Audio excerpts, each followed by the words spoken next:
Very good morning to all of you. Well, इससे पिछले video में मैंने आप लोगों को डॉट प्रोडक्ट और क्रॉस प्रोडक्ट दोनों के सम सॉल्व करना सिखाया था। कोई भी अगर आपको ए वेक्टर और बी वेक्टर दे दे और आपको बोले कि लल्ला ए वेक्टर डॉट बी वेक्टर निकालो, तो लल्ला निकाल दें नहीं निकाल दें? और A vector cross B vector पूछा तो निकाल दें? तो बताओ मुझे, डॉट प्रोडक्ट का दूसरा नाम क्या था? कौन सा कह रहे हो जी? कौन सा कह रहे हो? Scalar product. कायते। क्योंकि डॉट प्रोडक्ट को मल्टीप्लाई करने से स्केलर क्वांटिटी मिलती थी। सही बोल रहा हूं ना? मेरी बातें वही समझ में आ रही हैं जो कल आए थे। क्रॉस प्रोडक्ट को और कौन सा प्रोडक्ट बोलते थे? क्यों बोल रहे थे वेक्टर प्रोडक्ट? हाँ, क्योंकि उसमें मैग्नीट्यूड भी होता था, डायरेक्शन भी होती थी, आंसर आई जे के में आते थे। Yes or no? ठीक है, मतलब आपको समझ में आता है कि डॉट प्रोडक्ट को हम लोग स्केलर प्रोडक्ट क्यों बोलते हैं और क्रॉस प्रोडक्ट को हम लोग वेक्टर प्रोडक्ट क्यों बोलते हैं। सीन क्लियर है सभी को? तो ये इतना हम लोगों ने जान लिया था कि डॉट प्रोडक्ट स्केलर प्रोडक्ट है, क्रॉस प्रोडक्ट वेक्टर प्रोडक्ट है। ठीक है, एक पहली पूछी थी मैंने आपसे, बताओ जरा। एक ओटी पूछ रहा हूं छोटा सा, देखिए कौन सा बताएगा। वैसे मैंने पिछले वीडियो में भी पूछा था आपसे। दो वेक्टर क्वांटिटीज को जब हम मल्टीप्लाई करते हैं तो उनका जो प्रोडक्ट होता है, option number A scalar, option number B vector, option number C scalar and vector both, D none of the. Scalar and vector both. कल पूछो तो पूछो, नहीं पूछो। ठीक है, मैं कुछ लिख रहा हूं बोर्ड पर, आप बताना कौन सा स्केलर क्वांटिटी है, कौन सा वेक्टर क्वांटिटी है।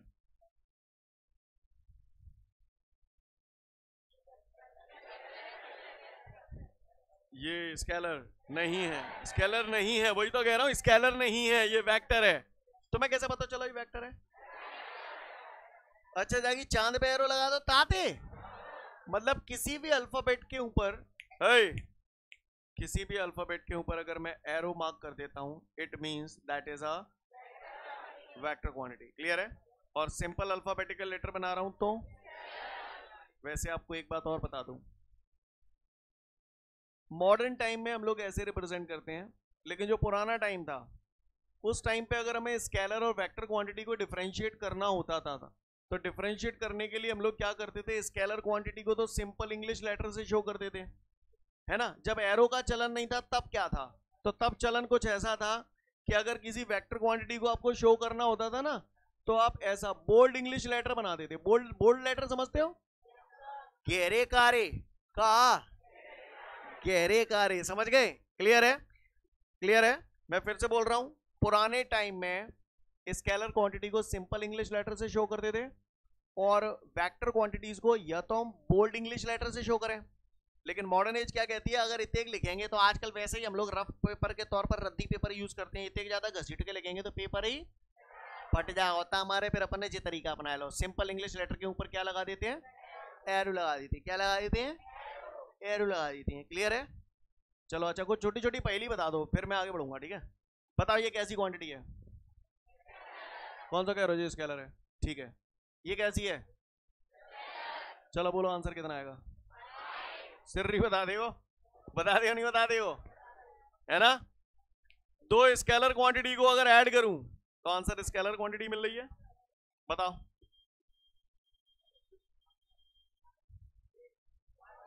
मतलब क्या हुआ? दो स्केलर क्वांटिटी को अगर सब्ट्रैक्ट करूं तो स्केलर ही मिल रही। क्लियर है? आप बताइए।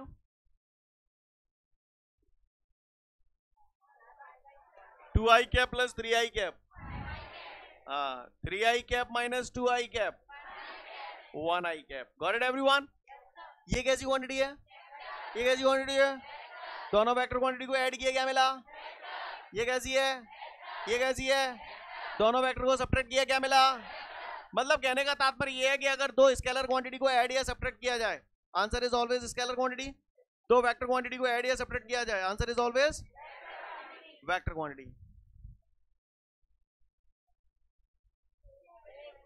कैसी क्वांटिटी? कैसी क्वांटिटी? आंसर, दो स्केलर क्वांटिटी को जब मल्टीप्लाई किया जाता है, आंसर इज ऑलवेज स्केलर। लेकिन अब नहीं बोलूंगा, तुम बताओ, दो वेक्टर क्वांटिटीज को अगर मल्टीप्लाई किया जाए तो स्केलर भी हो सकता है। हाँ, जो बोला समझ में आया? पक्का? आप याद करो, आज से कुछ दिनों पहले हमने जिस दिन ये चैप्टर शुरू किया था, स्टार्टिंग में एक डिफरेंस था, स्केलर क्वांटिटी और वेक्टर क्वांटिटी में डिफरेंस समझाइए, राइट? उस क्वेश्चन को मैंने उस मोमेंट पे ड्रॉप कर दिया था, कारण यही था कि आपको उस टाइम सारे पॉइंट समझ में नहीं आते।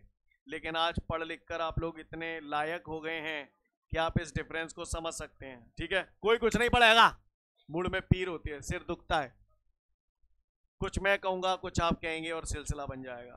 तैयार है? आओ तुम्हें बाहरों में ले चलूं। चलोगे बाहरों में? चलो, जिससे पूछा जाएगा वही जवाब देगा, ठीक है? चुन चुन के जलील करूंगा, चुन चुन के। ये स्केलर क्वांटिटी, ये वेक्टर क्वांटिटी। ओहो, scalar quantities are those quantities which are having only magnitude but doesn't have direction. सही बोल रहा हूं? क्लियर है? तो यहां क्या आ जाएगा? डेफिनेशन आ जाएगी, ऐसे यहां पर आ जाएगी, vector quantities are those quantities which are having magnitude as well as direction. Clear? समझते हैं सब लोग? वेक्टर क्वांटिटी वो क्वांटिटी होती है जिनमें मैग्नीट्यूड और डायरेक्शन दोनों होते हैं। स्केलर क्वांटिटी वो क्वांटिटी होती है जिनमें केवल मैग्नीट्यूड होता है, डायरेक्शन होती है। क्लियर है? मैग्नीट्यूड होता है, डायरेक्शन नहीं होती है। सीन क्लियर है? अब मैं ज्यादा रामायण नहीं समझाऊंगा, सब समझा चुका हूं भैया पहले ही। क्लियर है? स्केलर क्वांटिटी को सिंपल इंग्लिश लेटर द्वारा शो करते हैं, वेक्टर क्वांटिटी को या तो बोल्ड इंग्लिश लेटर या फिर सिंपल इंग्लिश लेटर के ऊपर एरो लगा, मतलब या। क्लियर है? दो स्केलर क्वांटिटी को ऐड करूं या सब्ट्रैक्ट करूं, आंसर क्या मिलता है? स्केलर क्वांटिटी मिलता है। दो वेक्टर क्वांटिटी को ऐड करूं या सब्ट्रैक्ट करूं, आंसर क्या मिलता है? वेक्टर। नहीं यही बात समझ में? दो स्केलर क्वांटिटी को अगर मल्टीप्लाई करूं, आंसर क्या मिलता है? तुम लोग को समझ में तो आ रहा है ना? दो वेक्टर क्वांटिटी को अगर मल्टीप्लाई करूं तो आंसर क्या मिलता है? हाँ, स्केलर और बिना समझ में ही नहीं आ रही है। क्लियर है? सोच लो, दो स्केलर क्वांटिटीज को हमने ऐड किया, सब्ट्रैक्ट किया, मल्टीप्लाई किया, सिंपल मैथमेटिक्स से किया, जो हम अभी से लेके 11 तक पढ़ते आ रहे हैं, स्टार्टिंग से लेके 11 तक पढ़ते आ रहे हैं। Yes or no? यानी स्केलर क्वांटिटीज को सॉल्व करने के लिए हम लोग सिंपल अर्थमेटिक मेथड यूज करते हैं। Yes or no? आपको मेरी बात समझ में आ रही है? लेकिन वेक्टर क्वांटिटीज का आपने देखा, मल्टीप्लिकेशन जो था वो एक अलग स्टाइल में हुआ था, है ना? यानी वेक्टर क्वांटिटीज को सिंप्लीफाई करने के लिए हमें एक नए अलजेब्रा की रिक्वायरमेंट होती है, और इस अलजेब्रा को हम लोग बोलते हैं वेक्टर अलजेब्रा। सीन क्लियर है? जितने भी पॉइंट बोले आपको पल्ले तो नहीं पड़ रहे? किसी ने पूछ लिया तो मन में दोएगा का है कोई? माइकल आल जो मुझे बता दे, डिस्टेंस कैसी क्वांटिटी है, स्पीड कैसी क्वांटिटी है? स्पीड कैसी है? तुम वेक्टर क्यों बोले? तुम पे पाप पड़ेगा। और डिस्प्लेसमेंट कैसी है? वेलोसिटी। तो मुझे नहीं लगता कि मुझे अब कुछ बताने की जरूरत है। 2 से 3 मिनट का समय दे रहा हूं, स्केलर और वेक्टर में डिफरेंस पूछूंगा। आपका प्रेजेंटेशन कैसा है? I will check it out. Clear? 2 से 3 मिनट फोड़ फोड़ फेंकूंगा, पहले ही बोल रहा हूं। आगे बढ़ते हैं। इसके बाद हमारे सामने अगला क्वेश्चन है, explain the product of two vectors. अब आप ही बता दो, पढ़े लिखे हो। Explain the product of two vectors. दो वेक्टर्स को प्रोडक्ट करने के कितने तरीके थे हमारे पास? कौन कौन से? एक डॉट प्रोडक्ट, डॉट प्रोडक्ट का दूसरा नाम, दूसरा क्रॉस प्रोडक्ट, क्रॉस प्रोडक्ट का दूसरा नाम, तो वही नाम लिखे हुए हैं। क्लियर है? और उसके बाद हमारे सामने अगला क्वेश्चन है, explain the dot product of the two vectors, और उसके कैरेक्टरिस्टिक्स भी पूछ रहा है। हाँ, लिसन एवरीवन, अब सब लोग ऑन द बोर्ड आ जाओ, ठीक है?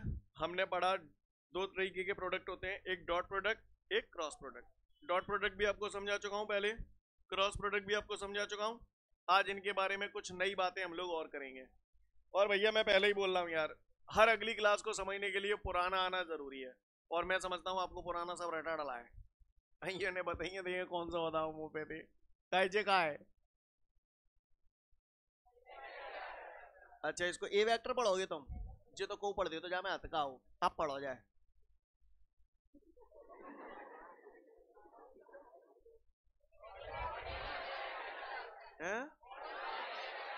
मॉड ए वेक्टर बोलते हैं, और क्या बोलते हैं? हाँ, मैग्नीट्यूड ऑफ ए वेक्टर। सही कही तुमने, मतलब ऐसे कहे दो डंडा से लग जाएंगे तो जाए मैग्नीट्यूड कहेंगे, है ना? मॉड्यूलस भी बोला जाता है, either you can say modulus or you can say magnitude. ओहो आहा, so this is the magnitude of a vector. Scene clear है? क्या है ये? चाहे अच्छा अब बताओ ये जो ए वेक्टर है आपने इस पे मॉड्यूलस लगा दिया, यानी आप काहे की बात कर रहे हो? मैग्नीट्यूड की बात कर रहे हो। और काहे अगर मैग्नीट्यूड की बात कर रहे हो तो जाको मतलब ये स्केलर क्वांटिटी है गई, ये वेक्टर क्वांटिटी है गई।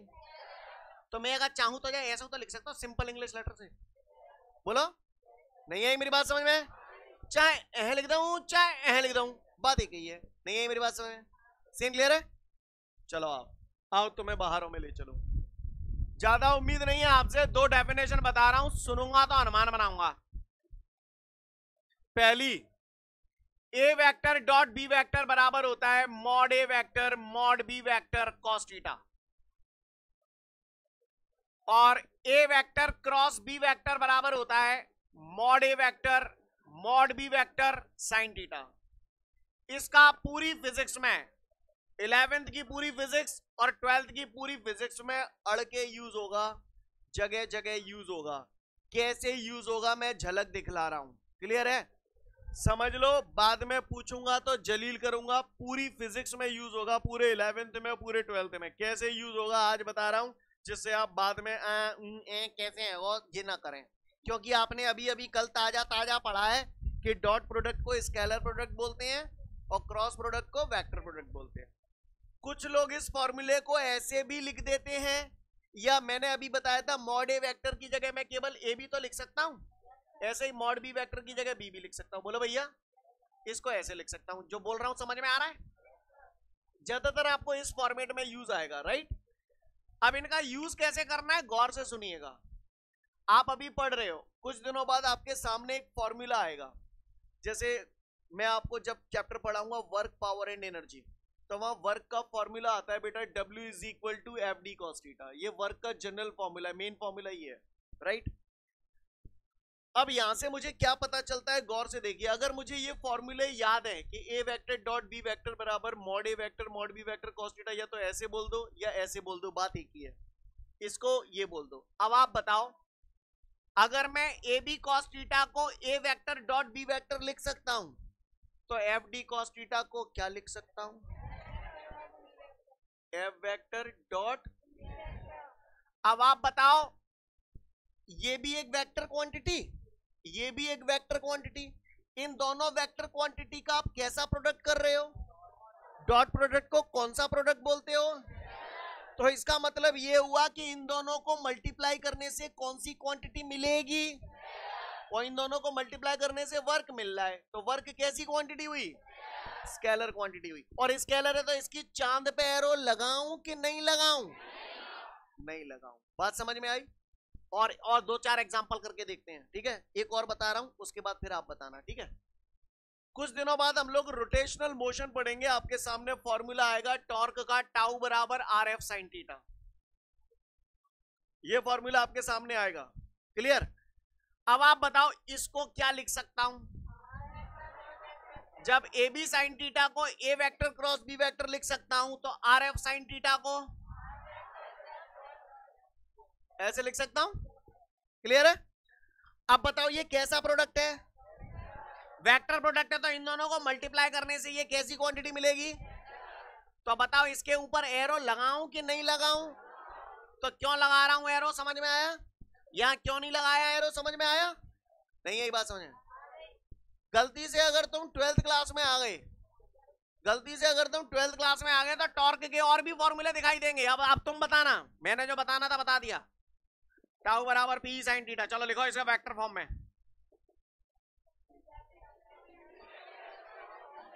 पी वेक्टर, समझ गए? क्लियर है? P vector cross E vector, इससे टाउ मिल रहा है। बताओ, इस पे एरो लगाऊं कि नहीं लगाऊं? लगाऊं। क्यों लगाऊं, समझ में आया? क्योंकि क्रॉस प्रोडक्ट है, क्रॉस प्रोडक्ट को वेक्टर, कल बता चुका हूं, क्रॉस प्रोडक्ट को वेक्टर प्रोडक्ट बोलते हैं, तो इनको मल्टीप्लाई करने से वेक्टर क्वांटिटी मिलेगी। और बताओ चलो, फाई बराबर ई ए कॉस थीटा, बताओ इसको क्या लिखूं? तो मुझे दिख रहा है इसको ये लिख सकते हैं, तो इसको क्या लिख सकते हैं? ए वेक्टर। समझ में आई बात? अब ये डॉट प्रोडक्ट है, डॉट प्रोडक्ट को कौन सा प्रोडक्ट बोलते हैं? तो इन दोनों को मल्टीप्लाई करने से ये जो मिल रहा है ये कैसी क्वांटिटी हुई? स्केलर हुई। तो इसके ऊपर एरो लगाऊं कि नहीं लगाऊं? नहीं लगाऊं। समझ में आई बात? कल को आप लोग और भी फॉर्मूलाज पढ़ेंगे। u बराबर माइनस पी कॉस थीटा, इसको वेक्टर फॉर्म में लिखना है, बताओ क्या लिखूं? माइनस तो एज इट इज आ गया, इसको क्या लिखूं? क्लियर? तो p वेक्टर डॉट, अब बताओ u पे एरो लगाऊं कि नहीं लगाऊं? तो कहां पे एरो लगना है, कहां नहीं लगना है, आपको समझ में आ रहा है? ये सब चीजें आपको यूज में आएंगी। क्लियर? ज्यादा उम्मीद नहीं है मुझे आपसे, लेकिन आपको ये अच्छे से याद होना चाहिए कि a vector dot b vector is equal to A B cos theta और a vector cross b vector is equal to A B sine theta. यहां तक सीन क्लियर है सभी को? तो यहां तक का नजारा क्लियर है सभी को? a vector dot b vector is equal to A B cos theta, a vector cross b vector is equal to A B sine theta. यहां तक बात समझ में आ रही है सभी को? बढ़ जाऊं आगे? बोलो भैया, अच्छी बात है।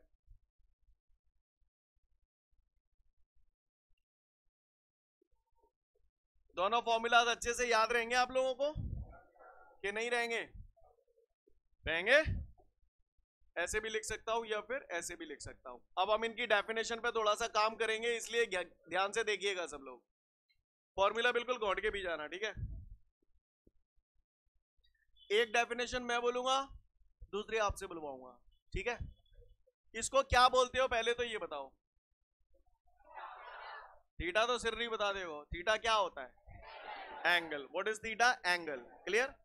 जैसे आपने ये जो फॉर्मूला लिखा है ना, A vector dot B vector is equal to A B cos theta, तो यहां पर जो थीटा एंगल होता है वो ए और बी के बीच का होता है। किस किस के बीच का होता है? ए और बी के बीच का। क्लियर? अब मैं जो लाइन बोल रहा हूं बताओ पल्ले पड़ी या नहीं पड़ी इसके बारे में। Dot product of the two vectors, dot product of the two vectors. बोलो, और कहा हुआ मैं?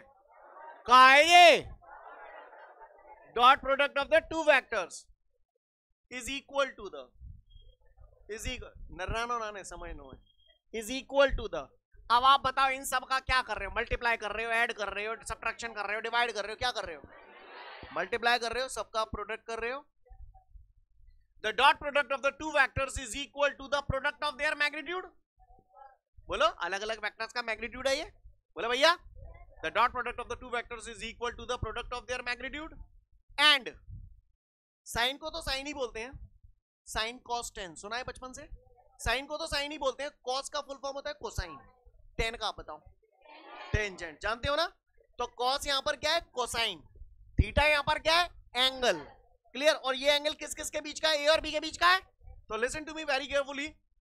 The dot product of the two vectors is equal to the product of their magnitude and cosine of the angle between them. Again I repeat, the dot product of the two vectors is equal to the product of their magnitude and cosine of the angle between them. एक बार और, the dot product of the two vectors is equal to the product of their magnitude and cosine of the angle between them. Scene clear है सभी को? चलो बोलो इसको। ये dot है, the cross product of the two vectors is equal to the product of their magnitude and sine of the angle between them. Correct everyone? Clear hai? Again I repeat, the cross product of the two vectors is equal to the product of their magnitude and sine of the angle between them. किसी ने भी definition पूछी तो बता दोगे? सोच लो, सोच ली आगे सोचवाऊं? सोचो। अब मैं आपको आज यहाँ कुछ चीजों के रीजन देने जा रहा हूं। आपको याद है कल मैंने आपसे कुछ एक बातें की थी और मैंने बोला था समय आने पे जवाब दूंगा। समय आ गया है। मैंने आपको बोला था आई कैप डॉट आई कैप 1 होता है, जे कैप डॉट जे कैप 1 होता है। बोला था कल? क्यों बोला था? रीजन दे रहा हूं। रीजन देने से पहले आप बताओ मुझे, देखे कौन सा बताओ मुंह पे थे। कितने डिग्री का एंगल है? सिर्री बता देगा। 90 से कम या ज्यादा? 90 से कम है। अब 0। एक ही डायरेक्शन में आ गए तो एंगल कितना हो गया? एक ही डायरेक्शन में आ गए तो एंगल कितना हो गया? पक्का? आ जाओ। अभी अभी आप बोल रहे थे सर ए वेक्टर डॉट बी वेक्टर बराबर ए बी कॉस थीटा होता है, एग्री? आपने बोला था सर थीटा एंगल जो होता है ना वो ए और बी के बीच का होता है, बोला ना ए और बी के बीच का एंगल होता है। आ जाओ इधर। अच्छा ये बताओ, आई कैप जे कैप के कैप रोज बात कर रहे हैं। आई कैप क्या इंडिकेट करता है? एक्स एक्सिस की डायरेक्शन को इंडिकेट करता है। जे कैप वाई एक्सिस की डायरेक्शन को इंडिकेट करता है। के कैप जेड एक्सिस की डायरेक्शन को इंडिकेट करता है। आओ अब मैं आपको ये समझा रहा हूं कि I cap dot I cap 1 क्यों होता है। तो देखो भैया, I cap dot I cap A vector dot B vector बराबर ए बी कॉस थीटा होता है। बोलो भैया, तो मैं इसे क्या लिखूं यहां पर? बोलो भैया, I cap dot I cap अगर मैं लिखूंगा यहां पर तो A vector dot B vector बराबर क्या होगा? A B cos theta. तो ए बी कॉस थीटा कितना लिखूं? अब मैंने बोला था थीटा ए और बी के बीच का एंगल है, तो यहाँ आई कैप और आई कैप के बीच का एंगल है। आई कैप बोले तो एक्स एक्सिस की डायरेक्शन, दूसरा भी आई कैप है वो भी एक्स एक्सिस की डायरेक्शन, दोनों सेम डायरेक्शन में हो गया। एंगल कितना हो गया? 0। cos 0 कितना होता है? 1। ये भी यूनिट वेक्टर है, यूनिट वेक्टर का मैग्नीट्यूड कितना होता है? ये भी यूनिट वेक्टर का मैग्नीट्यूड कितना होता है? ये भी 1, ये भी 1 हो, cos 0 भी 1। मल्टीप्लाई करूंगा क्या आ जाएगा? नहीं है मेरे पास। सीन क्लियर है? कोई दिक्कत? अच्छी बात है। तो ज्यादा दिमाग का दही नहीं करूंगा, पर उम्मीद समझ, ये कहानी समझ में आ रही है आप सभी को? तो ठीक है, अगर किसी ने भी पूछ लिया डॉट प्रोडक्ट क्या होता है, तो dot product of the two vectors is equal to the product of their magnitude and cosine of the angle between them. Clear है? Cross product of the two vectors is equal to the product of their magnitude and sine of the angle between them. Got it everyone? आगे की बात करता हूं। अगर इतनी बात समझ में आ रही है तो डॉट प्रोडक्ट की कुछ एक कैरेक्टरिस्टिक्स की बात कर रहे हैं। क्या की बात कर रहे हैं? कैरेक्टरिस्टिक्स। बहुत ध्यान से सुनना सभी लोग। पहले मुझे ये बताओ, ये ए वेक्टर बराबर मैंने लिखा 2i cap plus 3j cap plus 4k cap. B vector is equal to 1i cap plus 2j cap plus 2k cap. चलो बताओ जरा इसका A vector dot B vector निकालो, क्या आएगा? 2 का 1 से करते हैं, 2 1 जा प्लस प्लस प्लस 3 2 जा 8 हो जाए 14 और 2 16। Yes or no? आ गया प्रोडक्ट? ए डॉट बी निकाला है, ए डॉट बी निकाला है।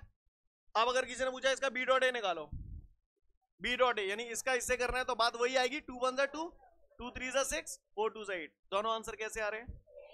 सेम आ रहे हैं। क्लियर? एक इंग्लिश सेंटेंस बोल रहा हूं, उसका मतलब बताओ। Ram is the daily commuter between Morena and Gwalior. What does it mean? इसका मतलब क्या है जो सेंटेंस मैंने बोला है? Ram is the daily commuter between Morena and Gwalior.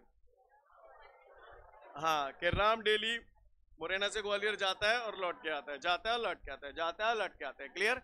Commutator का मतलब समझ में होता है एक जगह से दूसरी जगह जाना, फिर दूसरी जगह से पहली जगह वापस आ जाना। Yes or no? In the same way scalar product जो होते हैं that obey the commutative law. Commutative law मतलब ये हुआ कि जो ए डॉट बी की वैल्यू आएगी वही वैल्यू बी डॉट ए की आएगी। नहीं आई मेरी बात समझ में? आपने क्या किया? प्लेस को इंटरचेंज कर दिया। इंटरचेंज करने से आंसर चेंज नहीं होता है। क्लियर है? तो डॉट प्रोडक्ट ओबे the commutative law. Got it everyone? भाषा समझ में आ रही है?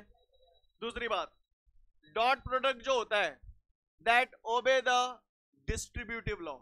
डिस्ट्रीब्यूटिव लॉ बोले तो A vector dot B vector plus C vector लिख रहा हूं, तो सिंपल मैथमेटिक्स से मैं इसे A dot B plus A dot C, पहले तो आप देसी अंदाज में समझ ले, कुछ नहीं किया मैंने, ब्रैकेट खोल दिया है। A vector dot B vector plus C vector लिखा है, तो ए का पहले बी से किया तो ए डॉट बी, फिर ए का सी से किया ए डॉट सी। इसको हम लोग डिस्ट्रीब्यूटिव लॉ बोलते हैं। आप चाहे तो इसे प्रूव भी कर सकते हैं, मैं इसको प्रूव करके बता रहा हूं, गौर से देखिएगा आप लोग। ठीक है?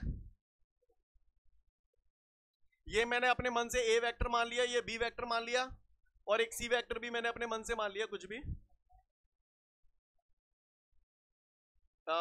2i cap plus 1j cap plus 1k cap, right? ये मैंने सी वेक्टर मान लिया। ठीक है? अब मैं इसको प्रूव कर रहा हूं। क्लियर? इसको मैं प्रूव कर रहा हूं, तो यहां मुझे कुछ छोटे छोटे स्टेप्स की जरूरत है। ए वेक्टर तो है हमारे पास, बी प्लस सी निकाल लेता हूं। तो बताओ भैया, B vector plus C vector दोनों को ऐड कर रहा हूं, इसको और इसको। बताओ 1i और 2i? 3i cap. ठीक है जी, चलो 3j कैप प्लस 3 के कैप। ठीक है भैया, मुझे जरूरत ए डॉट बी की भी पड़ रही है। ए डॉट बी बताओ भैया कितना होगा इसका। ए ये रहा, बी ये रहा, ए डॉट बी कहाँ भैया, ए डॉट बी 2 1 जा, हाँ 8, यस और नो, सही जा रहा हूं ना। 8 3 2 जा 6 2 1 जा 2, 8 हो जाए 14 और 2 16। ए डॉट बी कितना आ गया 16। और आपको ए डॉट सी की भी जरूरत पड़ रही है। A dot C come on, A dot C 4 3 4 4 और 3 7 और 4 11। ए डॉट सी आ गया आपका। अच्छा, आपको जरूरत पड़ रही है A dot B plus C. Mind it, A vector dot B vector plus C vector. Mind it, ध्यान देना, ए वेक्टर ये रहा और B vector plus C vector ये रहा, इन दोनों का है ना। कम ऑन 6, ठीक है 9, हाँ और 4 3 से 12, 12 9 21 और 6 27 27। सीन क्लियर है। देखें जरा पूरा एलएचएस बराबर आरएचएस, इस पूरे टर्म को आप निकाल चुके हो 27। इसको देखो, ए डॉट बी कितना है 16, ए डॉट जी कितना आ रहा है 11, 16 प्लस 11 27। नहीं आई मेरी बात समझ, सीन क्लियर है। तो मैं ये कहना चाहता हूं कि ये जो होता है, ये डॉट प्रोडक्ट जो होता है वो डिस्ट्रीब्यूटिव लॉ को भी फॉलो करता है। सीन क्लियर है। मेरी तीसरी बात, अगर दो वेक्टर एक दूसरे के परपेंडिकुलर होते हैं, सुन रहे हैं, अगर दो वेक्टर एक दूसरे के परपेंडिकुलर होते हैं तो ए डॉट बी जो होता है that is always equal to 0। ये very very very important property, इससे आपके 20 तरीके के सवाल बनेंगे। कल पूरी प्रैक्टिस इसी पे होगी, ध्यान रखना। दो वेक्टर अगर एक दूसरे के परपेंडिकुलर होते हैं तो ए डॉट बी 0 होता है। कारण समझ ले क्यों होता है। अभी अभी ताजा ताजा पढ़ा है, A vector dot B vector बराबर होता है mod A mod B cos theta, पढ़ा था मैंने। बोला दो वेक्टर एक दूसरे के परपेंडिकुलर हैं तो एंगल कितना हो गया, तो थीटा की जगह यहाँ 90 रख दूंगा, कॉस 90। अब 0 के बगल से कितने को बड़े सेंसा बने रहे, 0 ही आ जाओ नहीं आ जाओ। तो दो, समझ गए ना, अगर दो वेक्टर एक दूसरे के परपेंडिकुलर होते हैं तो A dot B is equal to 0। Scene clear है। एक लास्ट बात, किसी भी एक वेक्टर क्वांटिटी का उसी वेक्टर क्वांटिटी से जब आप मल्टीप्लाई करते हैं तो इसको हम लोग सिंपल ए स्क्वायर लिख सकते हैं। समझ पा रहे हैं आप मेरी बात को। दो सेम वेक्टर क्वांटिटी का डॉट प्रोडक्ट करते हैं तो इसको ए का स्क्वायर लिख सकते हैं हम लोग। समझ में आ रही है मेरी बात। सारी कैरेक्टरिस्टिक्स पढ़ लो, dot product of the two vectors पढ़ लो पूरा। 1 से 2 मिनट का समय दिया आपको, ठीक है। तो फिर आज के लिए पर्याप्त है, नेक्स्ट वीडियो में फिर मिलते हैं। जय हिंद।